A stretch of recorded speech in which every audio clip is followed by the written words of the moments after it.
Na manhã de 3 de março, Gabriele Cristina Eichholz, de 1 ano e 6 meses, foi encontrada desacordada na igreja adventista do 7º dia, levada ao hospital, mas já chegou sem vida. Como é que tá o seu coração e o da família, né? Olha, o coração Deus está confortando, mas a dor, a saudade não tem conforto, não tem consolo. Que isso foi capa da Folha de São Paulo do dia seguinte. Cabe na cadeia biológica. Não é bicho, porque bicho não faz isso. Sabe aquela passagem de Casablanca que diz assim: prendam os suspeitos de sempre?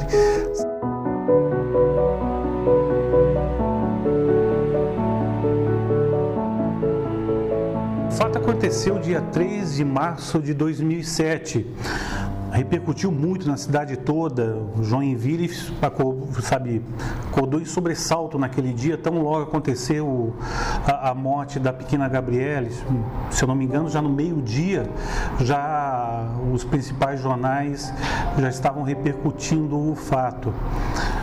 Isso ganhou uma projeção nacional, isso ganhou um burburinho na cidade que acabou refletindo na imprensa e acabou ganhando grande dimensão.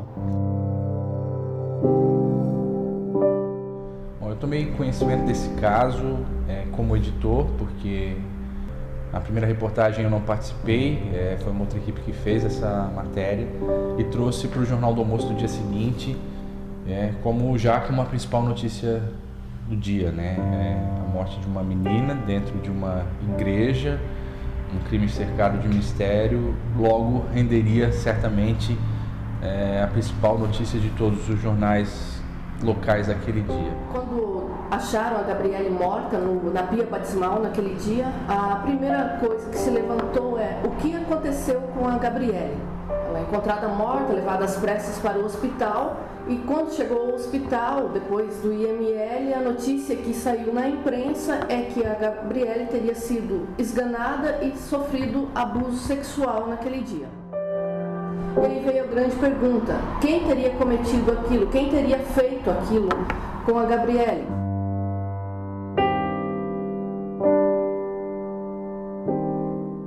Eu estava de folga, não estava de plantão naquele dia, mas fiquei sabendo, através de uma ligação para o meu celular de um policial e já imediatamente liguei para a redação.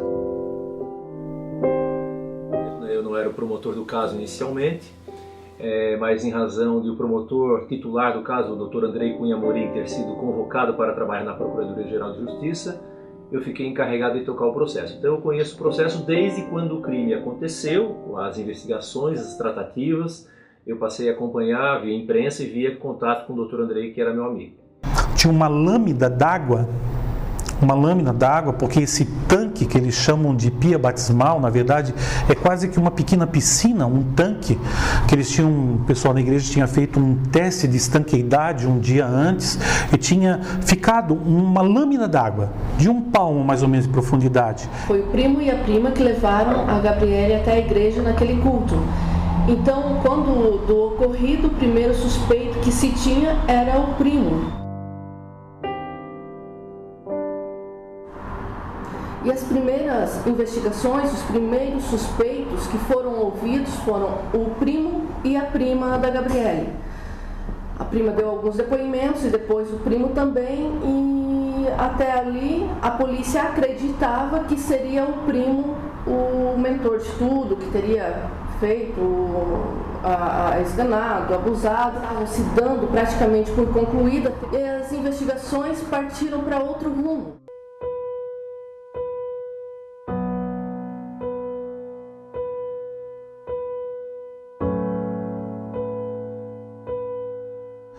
A notícia imediata era que tinha sido preso, todo mundo na primeira fase que foi preso, se imagina no rapaz de 17 anos, não, foi preso em Canoinhas, um pedreiro, o pessoal associou com um pedreiro que tinha trabalhado na igreja.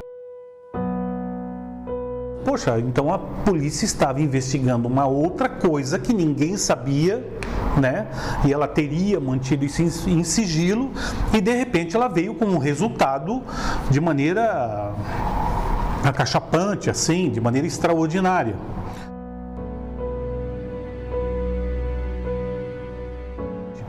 Nós descobrimos depois que a polícia chegou no Oscar, porque na rua onde mora o Oscar, no bairro Cristo Rei, lá em Canoinhas, dois quarteirões mais abaixo da rua dele, reside uma família cujo um dos rapazes lá era PM em Joinville e trabalhava no Copom. E esse rapaz, ele chega em Canoinhas, depois de uns dias trabalhando aqui em Joinville, e conversa com a mãe: mãe, aconteceu aquele crime lá em Joinville, e conversando com a mãe dele e tal, não sei o que e tal, olha, todo mundo tal, e diz que tinha um pedreiro que trabalhava, um servente pedreiro que trabalhava na igreja, tal, não sei o que, no bairro Iririú, tal, e a mãe dele. Pois é, o Oscar chegou de volta de Joinville naquele mesmo dia, e ele era pedreiro, e ele morava lá no Iririú. Poxa, será que não tem alguma coisa a ver? O que o policial fez? Foi até a delegacia de Canoinhas e diante das informações que ele tinha, levantou a ficha do Oscar, e o Oscar tinha uma passagem por furtos de fio de cobre em uma igreja lá em Canoinhas. Ele pegou essa ficha do Oscar por furtos de fio de cobre e trouxe para Joinville. Fizeram um aparato policial e foram até Canoinhas, dizendo que iriam investigar o caso.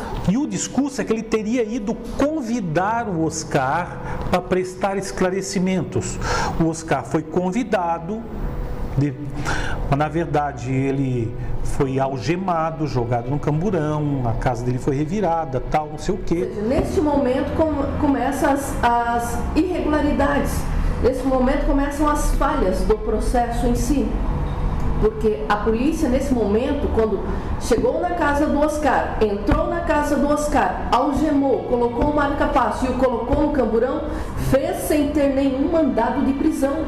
A polícia não tinha mandado de prisão naquele momento, e em momento algum para prender o Oscar. Precisava-se provar de qualquer maneira que o Oscar tinha crimes pretéritos. Crimes sexuais anteriores àquele da Gabriele. Para poder fazer com que isso tivesse uma aceitação melhor no público, uma condenação tivesse uma certeza no público. Mas eu recebi informações de fontes seguras de que o Oscar, lá em Canoinhas, já tinha tido 2 inquéritos, respondia a 2 inquéritos por tentativa de estupro. Teriam roubado um carrinho de mão da casa do Oscar naquele dia e foi chamada a polícia. E a polícia esteve lá e documentou a presença do Oscar em casa. Então seria impossível ele ter perpetrado aquele outro crime lá em que tentaram imputar ele. Ele é levado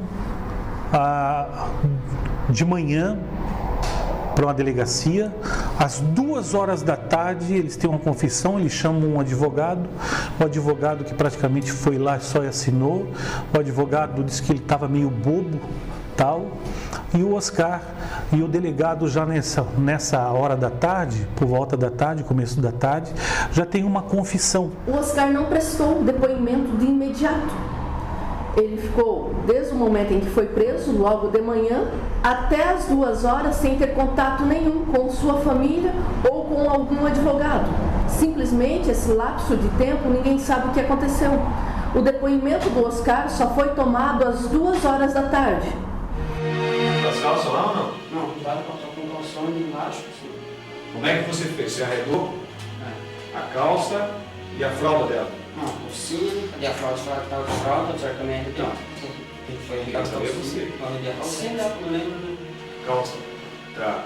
A filmagem da confissão do Oscar, colhida por 2 delegados de polícia, ele estava com um advogado, a confissão foi toda filmada, uma filmagem de praticamente 1 hora, onde o fato foi muito claramente abordado, ele não foi torturado, ele não foi de forma nenhuma ameaçado. Posteriormente ele até foi filmado só de cueca para mostrar que realmente ele não teve nenhuma lesão. Então essa prova, a confissão dele era uma coisa muito tranquila, porque foi filmado na frente de 2 autoridades policiais, na frente de um advogado. De um rapaz que foi convidado, mas estava algemado de cuecas, sentado numa cadeira e dizendo sim para tudo que o delegado queria. É essa confissão que se tem. Ele tinha um advogado conhecido lá em Canoinhas, quando ele respondeu ao processo por furtos de fios de cobre, ele chamou, falou, olha, eu quero que chame o meu advogado, quero que chame o fulano. O delegado olhou para ele e disse, não, ninguém vai chamar advogado para você. O momento que você precisar de advogado aqui no processo, o advogado será chamado e nomeado por nós delegados. Nós vamos escolher quem será o teu advogado. Legitimar o ato processual do interrogatório que deve sim ser acompanhado pelo advogado. E foi acompanhado pelo advogado. Em toda a filmagem desse depoimento, desse interrogatório do Oscar, você nota que em momento algum aparece o advogado próximo ao Oscar, ou ali naquele ambiente, ou se citam o nome do advogado, a voz do advogado não aparece em momento algum. O que aparece o tempo inteiro são os delegados falando para o Oscar como teria ocorrido. O advogado sabe o seu papel. Ele sabe qual era o papel dele ali. Ninguém vai ali e traz um advogado para cumprir formalidade. O advogado sabia qual era o papel dele. Ele conversou com o cliente dele e foi orientado a fazer isso ou fazer aquilo. Poderia ter ele também dito, olha, melhor não falar. Eu costumo dizer, e escrevi na época, e falei na época no rádio, que se aquele vídeo foi forçado, se ele foi coagido a fazer aquela confissão com riqueza de detalhes, uma confissão de quase 1 hora, eu não lembro o tempo, mas mais de 1 hora, 2 prêmios Oscar deveriam ser concedidos sobre esse caso. E com essa confissão não se investigou mais nada. É bom que se diga que o Código Penal, o Código de Processo Penal, exige que a confissão venha acompanhada de outras provas que confirmem todo o alegado em confissão. E isso não aconteceu.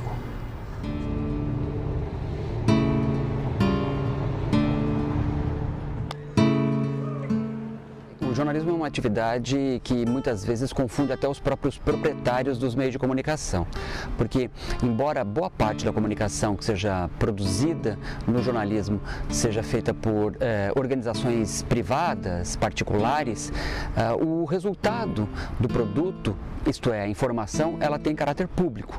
Então essa contradição acaba muitas vezes confundindo não só o público, mas também os próprios proprietários dos meios de comunicação. Eu acompanhei a chegada dele aqui em Joinville, na delegacia regional, né? Eu estava na delegacia quando ele chegou.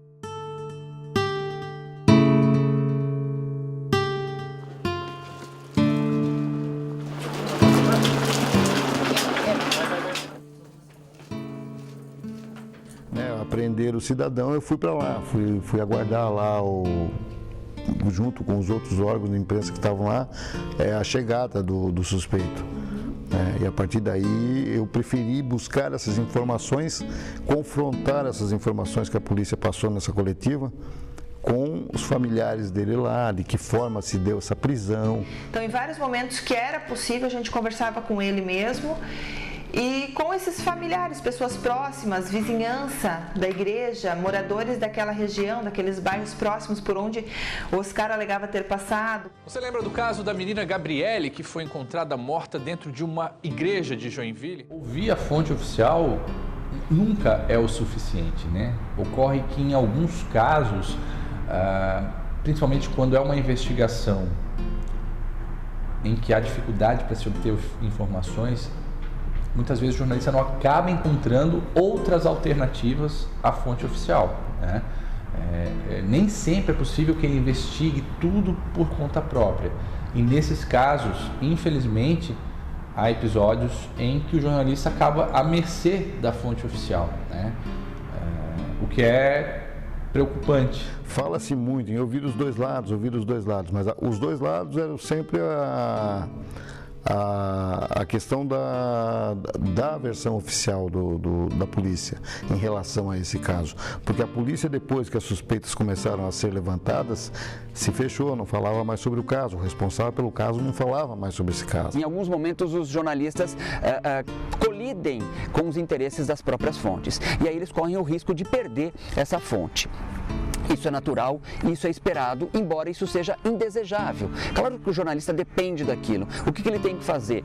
Ele tem que perseguir a informação. E muitas vezes, quando ele perde uma fonte, ele tem que reativar aquela fonte, tem que reacionar aquela fonte, convencer aquela fonte de que, muitas vezes, quando se trata de um policial, de um político, de um servidor público, que não se trata de uma questão pessoal, que aquelas pessoas, naquelas condições, têm a obrigação de passar a informação para o jornalista, porque elas não têm escolha. Nós tínhamos o tempo todo duas versões, né, para o crime, para a morte, né, da Gabrielle.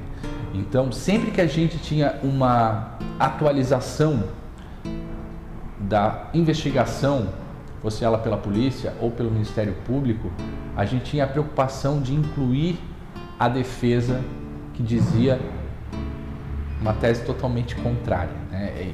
O público tinha que ter essas duas informações ao mesmo tempo. Quando a gente vai reportar, contar uma história, em alguns momentos a gente acaba omitindo sem querer algumas questões porque nós vivenciamos, então a gente acha que é óbvio algumas coisas. Isso acontecia às vezes nas falas da polícia e do Ministério Público, mas não por eles não terem certeza, eles tinham certeza do que estavam falando, pelo menos era o que transparecia naquele momento. Então, a partir dessas lacunas que ficavam nas entrevistas, a gente fazia os questionamentos e em cima disso eles sempre nos davam respostas. E até então as respostas pareciam que se encaixavam, né, que as peças estavam se encaixando e que eles tinham certeza e conhecimento do que eles estavam falando. Já havia um antecedente disso com o caso do maníaco da bicicleta na época, né, onde uma pessoa completamente inocente sofreu as consequências de uma investigação às pressas, né? Então, isso levantou as primeiras suspeitas, pelo menos para mim, né, naquele caso ali, né? Tanto é que eu cheguei na redação, a manchete estavam preparando, é que um monstro havia sido preso. Eu falei, não, segura aí. No dia seguinte, eu consegui o endereço desse rapaz lá em Canoinhas, onde ele foi preso, e fui conversar com a família dele lá. E aí, a partir dali, uma série de situações não batiam com a versão da polícia. Tá, mas segurou com essa mão onde você tá, com uma mão na boca e outra? Não, eu fiquei segurando assim. No pescoço? Fiquei segurando assim. E ela não chorou? Hã? Não, você tava apertando e não tinha que chorar. Também existia, né, considerando que foi pedido uma reconstituição do crime, essa reconstituição foi acompanhada para e passo pelo promotor de justiça. Pelo juiz também, na época, o Dr. Renato Roberto estava no local. Inclusive tem uma filmagem da reconstrução, o Dr. Andrei pergunta realmente, esse fato é grave, você realmente fez? Não, eu fiz. Como é que... Aí apresentou tudo, o Dr. Andrei conversando com ele mostrou onde é que teria feito isso com a criança e todo o desenrolar, como é que aconteceu. Formou-se uma grande horda de pessoas ao lado da igreja, querendo um linchamento.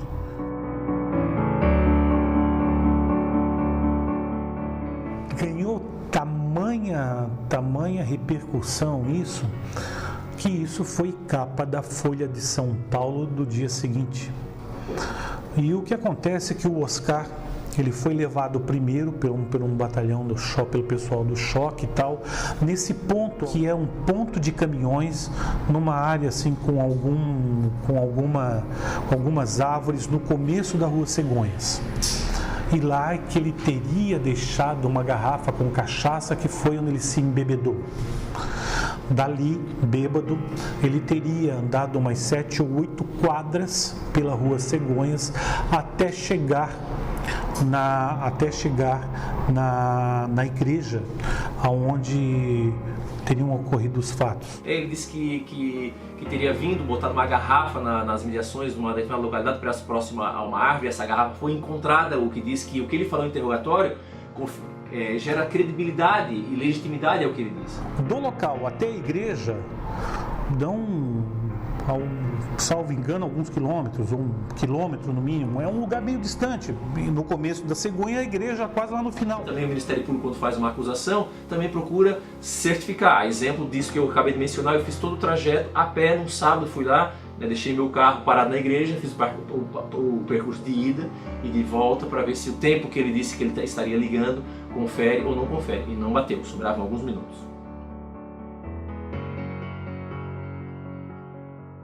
As autoridades públicas pegam um preso descalço, colocam ele a andar sobre a brita fervendo do nosso verão joinvilino, lá de um março de Joinville, um dia muito quente, e começa a fotografar e filmar, mas com uma direção. E a reconstrução, então, outra prova extremamente importante, especialmente porque tinha um promotor e juiz presentes, o que evidencia que realmente a prova foi uma prova limpa, sem mácula, sem ameaça, não houve forçação de barra nenhuma. E diante dessas provas não havia outra alternativa. O Ministério Público, que estava muito claro que teria sido ele que teria cometido esse crime.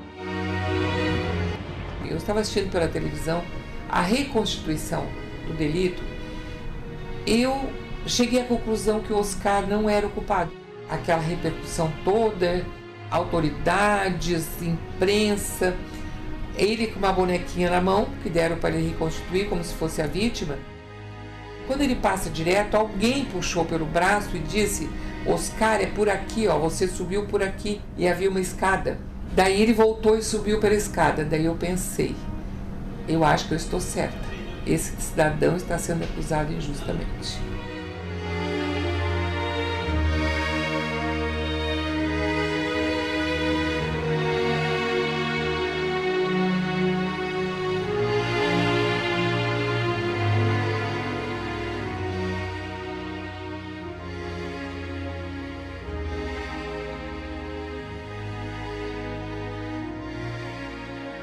O Ministério Público resolveu proceder à acusação, ele já estava pronunciado, fomos à tribuna, sustentamos a condenação, um julgamento que demorou praticamente 24 horas, iniciou-se às 9 da manhã e foi até 8h30, se não me falha a memória, do dia seguinte, ininterrupto. Eu sempre digo que o júri popular ele é um teatro, né? Com todo o respeito ao ato, ao momento, mas quem consegue convencer melhor o corpo de jurados vai ganhar. As provas estavam muito robustas, com uma confissão, né, filmada, com a reconstrução filmada, onde ele senta no degrau da escada, onde ele disse que botou a criança, onde ele deu um tapa, onde caiu. Então, para mim, a prova estava muito clara. Então, naquele momento, quem atuou melhor foi o Ministério Público. Então, na minha concepção, nesse momento ali, que convenceu também os jurados, o Oscar era culpado, mas eu não podia mostrar isso na minha matéria, né? Eu não podia colocar a minha opinião. Então, o que foi colocado ali na matéria, que foi feita conjunta por mim, era que o corpo de jurados decidiu pela condenação do Oscar com base no que o Ministério Público falou. A versão trazida pela defesa de acidente foi sobremaneira trabalhada em plenário do júri e não foi considerado. Os jurados disseram não, unanimemente disseram não acreditamos nessa questão de acidente. Ele deve ser condenado. Ponto.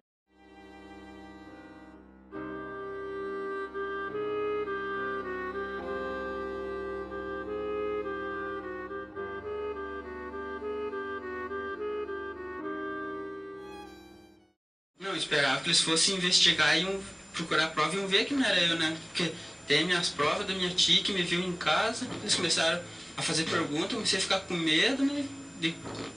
Eu dizia uma coisa e ele via que não era, né? Eles começaram a falar as coisas, né?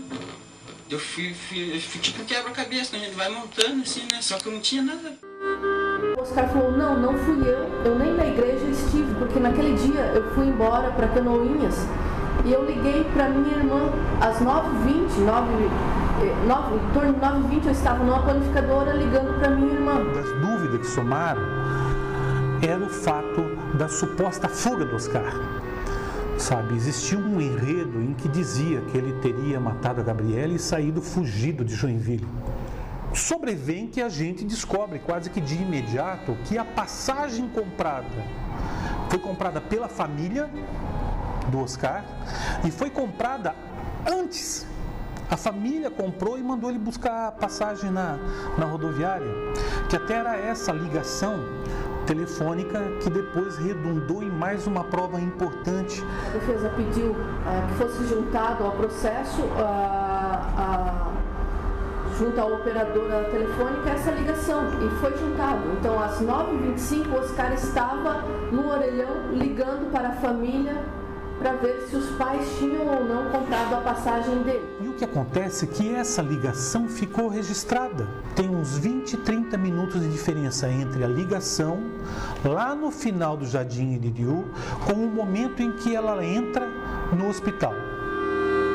O orelhão onde ele teria dito, onde a defesa disse que ele estava ligando, no momento do crime, eu fiz esse percurso todo do momento da ligação até mais ou menos a hora que aconteceu e dava com sobra de alguns minutos. Não teria como ele ido lá, se embebedado, caminhado até o final das cegonhas bêbado e para dar tempo dela entrar no hospital. Isso é impossível.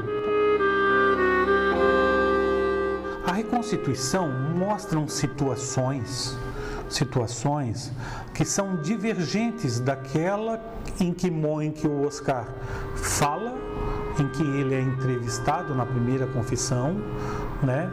E divergentes porque essa primeira confissão em vídeo também ela foi tomada a termo. E a confissão a termo também apresenta dados divergentes de um caso e de outro. Outro fato que chama atenção são os laudos médicos que estavam dentro do processo. Como é que foi estuprada uma criança que estava com as fraldas no mesmo lugar, presas com aquelas presilhas? E essas presilhas, a fralda foi aberta na frente da mãe, da avó e de uma médica. Então, era impossível que essa criança tivesse sido estuprada, não tinha como. O médico legista que fez a autópsia na menina não era um médico legista.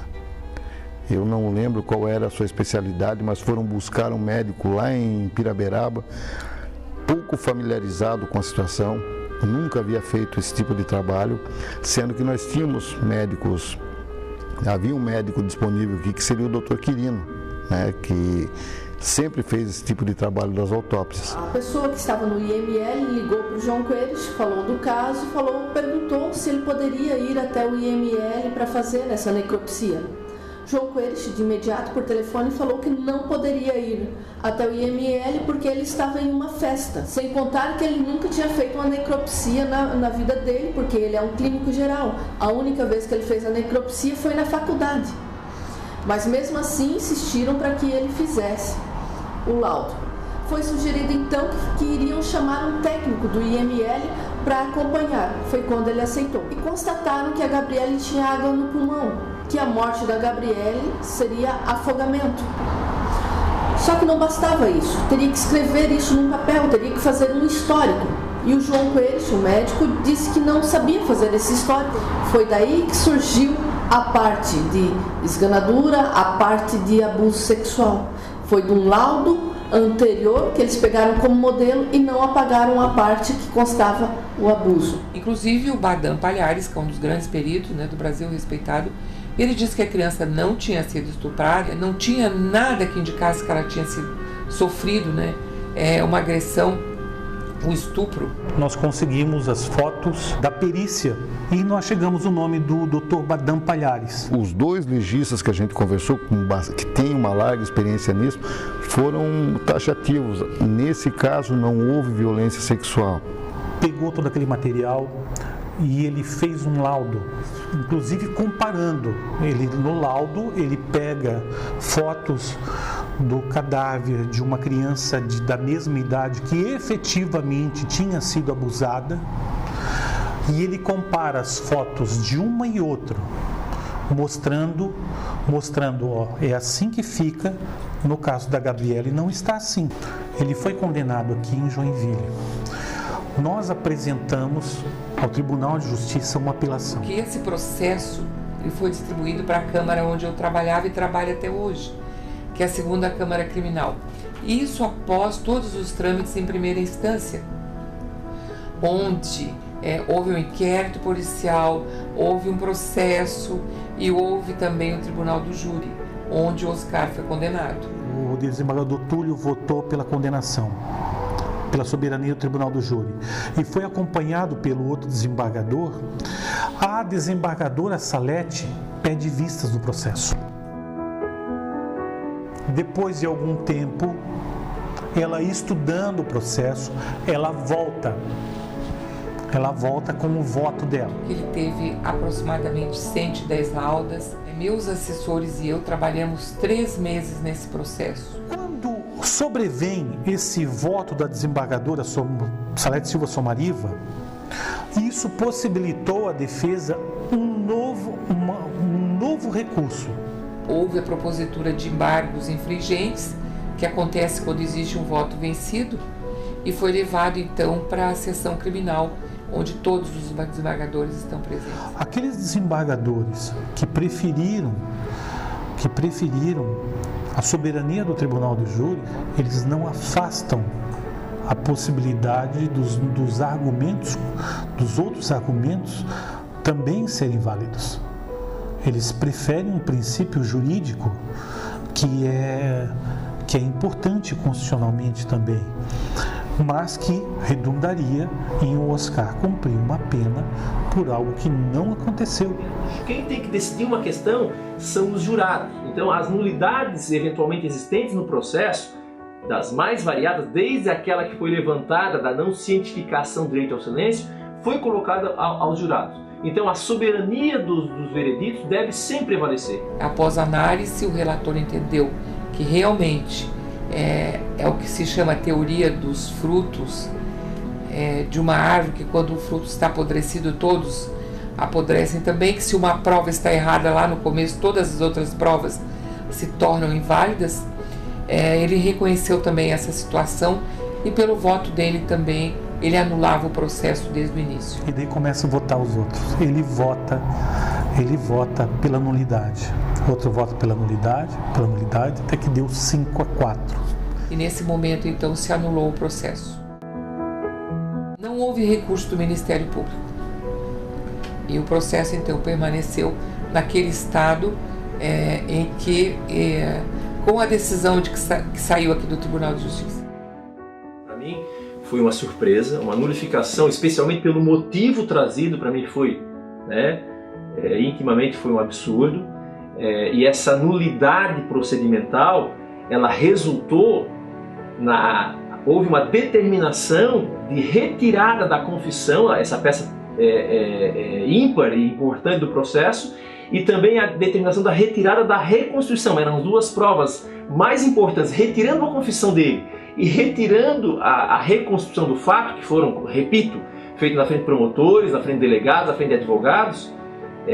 Simplesmente o processo morreu, porque eram as duas provas mais importantes que existiam. Então, para mim, eu recebi com surpresa, até com uma certa decepção por parte do tribunal, mas decisão judicial se respeita e eu respeitei e evidentemente foi cumprida. E houve um descuido total também das autoridades competentes em trazer essas provas, mas trazer provas corretas, provas convincentes. Então foi um inquérito que ele foi feito de uma forma que a impressão resultou clara, que pretendiam achar um culpado, fosse lá quem fosse.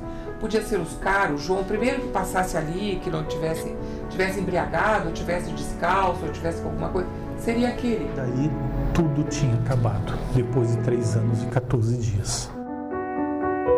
Um pouco mais adiante, já quando o caso já tinha uma repercussão nacional, eu tive a oportunidade de estar com o Oscar, né? Aí já no dia em que ele foi solto.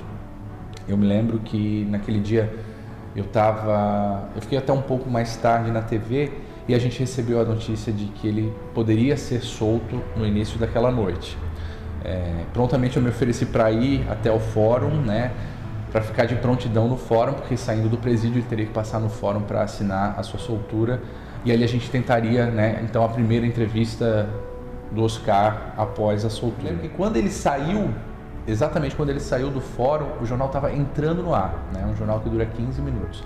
A gente acompanhou toda a descida dele do fórum, né, tentando fazer perguntas para ele respondendo pouquíssimas coisas, assim. Depois que o caso teve o desfecho da reviravolta, da anulação dos autos do processo, a nossa primeira movimentação foi de justamente procurar a defesa do Oscar. Ele era representado por um advogado, também por uma advogada, tinha uma outra assistente de defesa que também atuava na representação do Oscar, porque afinal era o momento em que a tese deles de inocência mais ganhava força depois de todos aqueles anos, né? No início, assim, que o caso começou a tomar repercussão, era muito difícil a gente conseguir acessar a defesa para ter as informações, então tinha um trabalho de muita insistência, né? Nos bastidores, não necessariamente eu como repórter, mas nos bastidores articulando para que a gente pudesse acessar as duas advogadas, à época eram duas advogadas, que, né, tinham as informações mais quentes, vamos dizer assim, que eram as informações que davam conta de que aquele suspeito apontado pela polícia negava completamente o crime e mais do que isso, né, dizia que tinha sido coagido. Conversa com a defesa do Oscar, da minha parte, ela nem sempre foi uma conversa bem acessível, né? Até porque como eu utilizava muito a versão dos órgãos oficiais e sempre comparando com as outras versões, então eu colocava todas as versões em todas as minhas reportagens. E a defesa, ela achava no seu entendimento, né, ela demonstrou isso várias vezes, em que eu não poderia utilizar todas as versões. Então ela acabava simplesmente, em alguns momentos ela não me atendia, né?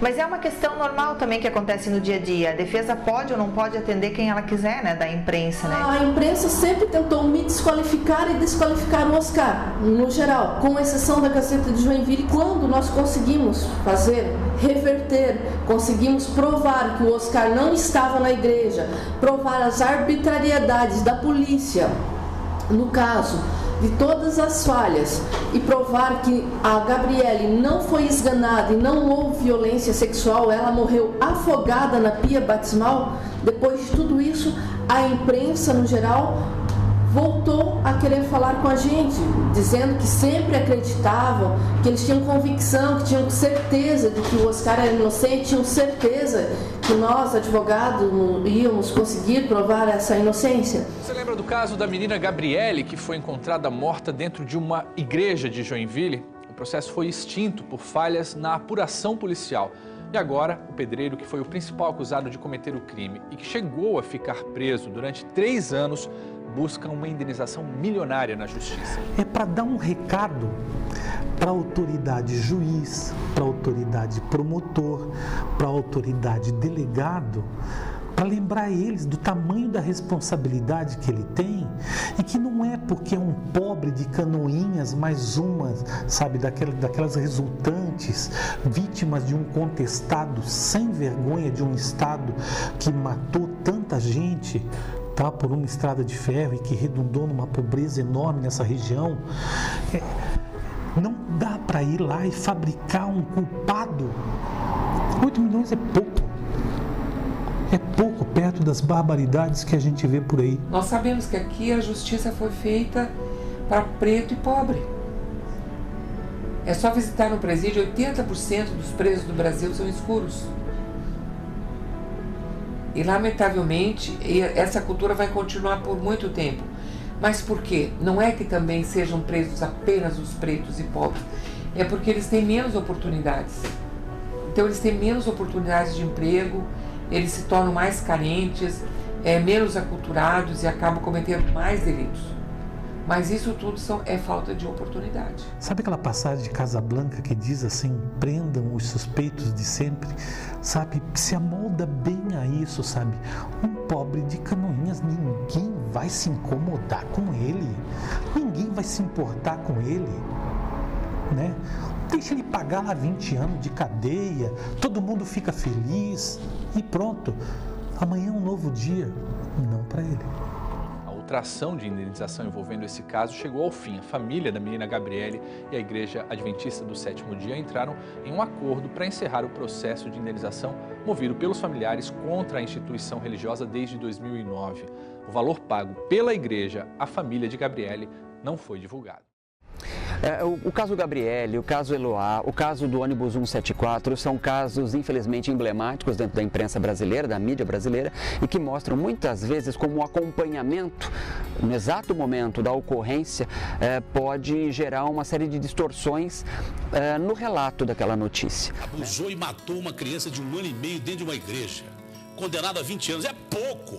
Você deixa que ir para os quintos do inferno rapidinho. Muitas vezes os jornalistas se sentem tentados não só a criminalizar os delinquentes ou quem está de alguma maneira mantendo alguém de refém ou quem está sendo acusado de um crime, mas muitas vezes os jornalistas são tentados a assumirem papéis de negociadores, de justiceiros, de policiais, e esse não é o papel do jornalismo. A gente trabalhava num modelo em que o Jornal do Almoço ainda era um jornal mais informativo, do que é hoje, que ele já dá passos na linha mais analítica. Então a gente não opinava, até porque, mesmo hoje, se esse caso acontecesse hoje, eu considero que é muito difícil que a gente emitisse uma opinião, mesmo hoje, Era um caso cheio de dúvidas, cheio de reviravoltas e que não permitia de maneira nenhuma que a gente se posicionasse. Quando se trata de jornalismo de segurança pública, isso também interfere em outros aspectos bastante sensíveis, sobretudo na reputação das pessoas, na capacidade do jornalismo contribuir com a penalização, muitas vezes injusta, de alguém, ou com a soltura, a inocentização de algumas pessoas que porventura tenham cometido algum delito. No meio desses advogados, dessas pessoas que representam a defesa e que trabalham nessa comprovação do contraditório, é que a gente pode buscar o contraponto, que também jornalisticamente é a nossa missão, A gente tem que levantar dúvidas,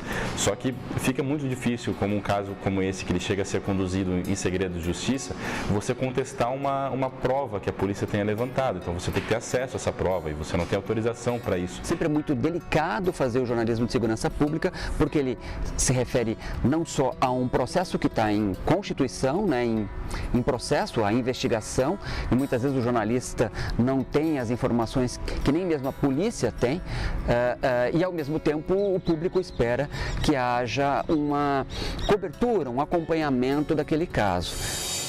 Bom, o sujeito que confessa ter feito isso, ele não cabe na cadeia biológica. Não é bicho, porque bicho não faz isso. Ou eu estou errado? Em casos de júri popular, a tendência da cobertura da mídia é uma tendência muito mais espetacularizada. Porque há muita comoção, há muita emoção, há muito envolvimento. Pense no seu filho, pense no seu neto, alguém sendo estuprado, violentado por um canalha como esse aí. É necessário buscar um distanciamento que não torne o jornalista uma pedra de gelo a ponto dele ser insensível, mas ao mesmo tempo ele não pode se colocar no lugar das vítimas a ponto de se envolver com aquelas narrativas e a todo custo procurar um culpado e gerar culpados que muitas vezes são inocentes. Olha, eu acho que o jornalismo naquele momento agiu, fez pressão sim, de uma forma de que questionava todos os dias, de manhã, de tarde, de noite, na busca de uma solução. Isso, em qualquer caso, em qualquer situação, acaba atrapalhando um pouco a investigação, porque a gente sempre quer uma resposta logo. Quanto mais fontes a gente consegue encontrar para esse tema, mais profundidade a gente ganha e a gente consegue certamente aprofundar tanto quanto em outros veículos na televisão. Bom, é claro que nessa cobertura nós devemos analisar sobre 2 ângulos. Primeiro é o ângulo do repórter, faz a cobertura do caso, do dia a dia. Esse tem que ouvir, tem que botar palavras dos entrevistados. E aquele velho dogma do jornalismo, ouvir os dois lados.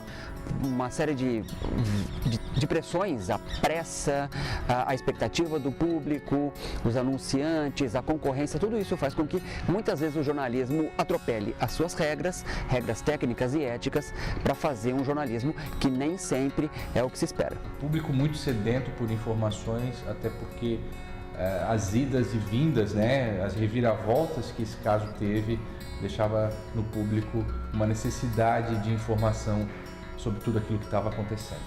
A relação entre jornalistas e fontes não deve ser uma relação de amizade. né? Deve ser uma relação de confiança, de cortesia, de proximidade, mas de uma proximidade que não torne o jornalista refém daquelas informações ou daquela situação. Então o jornalista ele não é amigo da fonte, ele se aproxima da fonte porque a fonte tem algo que ele precisa para fazer o seu relato, que é a informação. Tanto do delegado de homicídios na época, quanto do delegado regional, eram as versões que a imprensa ecoava aí nos jornais. Mas depois da anulação de todo o processo, coube a eles a simplesmente noticiar que o processo foi anulado devido às falhas. Eu me lembro que por várias vezes a gente abria espaço, nesse caso, para ter essas matérias mais contextualizadas, né? Ouvindo mais fontes, né? Buscando mais elementos para compor uma grande reportagem, que é possível sim também na televisão. E eu não digo só pelo tempo, mas pela profundidade com que a gente abraça o tema, né? Como repórter, para não apenas reproduzir o discurso oficial, a gente tem como elemento, o primeiro é o da contra-argumentação, né? Então, se a polícia aponta uma prova, uma evidência e que para ela basta para atribuir ali uma autoria de um crime, a gente então pode contestar o quão robusta é aquela prova, né? E por que então que ela enseja numa prisão preventiva e por que não uma prisão temporária. Isso é a nossa missão, o nosso dever, e a gente tem que então contestar. O primeiro é da contra-argumentação. Depois, sempre que possível, buscar então outras evidências, materiais que possam contrapor aquilo que as fontes oficiais estão apontando.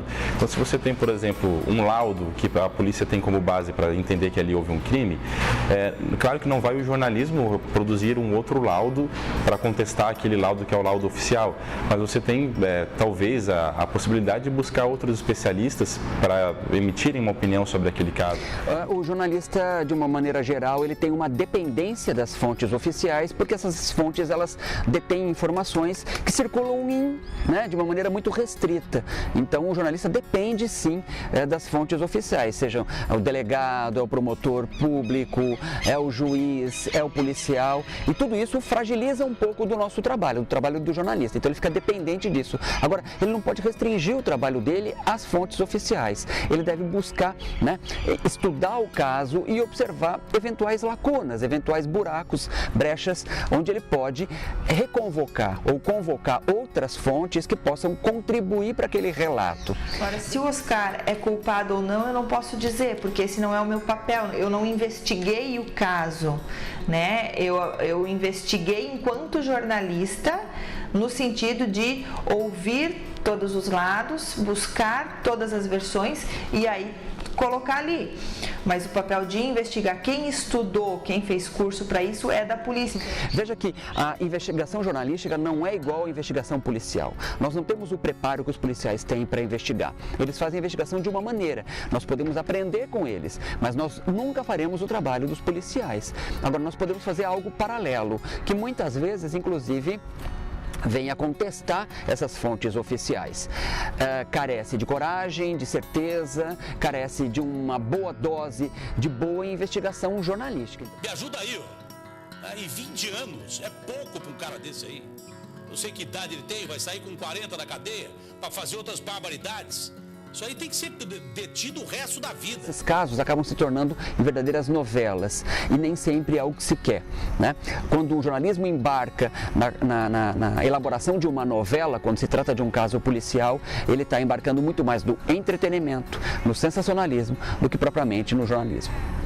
O que talvez houve uma falha nesse caso é de que, na ânsia de a polícia dar uma resposta, ela foi fazendo essas divulgações. Cada vez que pegava alguém que suspeitava de alguém, ela acabava informando e noticiando, né? Talvez ela poderia ter segurado mais, mas a responsabilidade é tanto deles quanto da imprensa, né? A imprensa pode interferir em vários casos. Nós precisamos qualificar os nossos profissionais para que eles entendam mais de direito, que eles entendam mais do processo penal, que eles entendam mais a engenharia do sistema judiciário.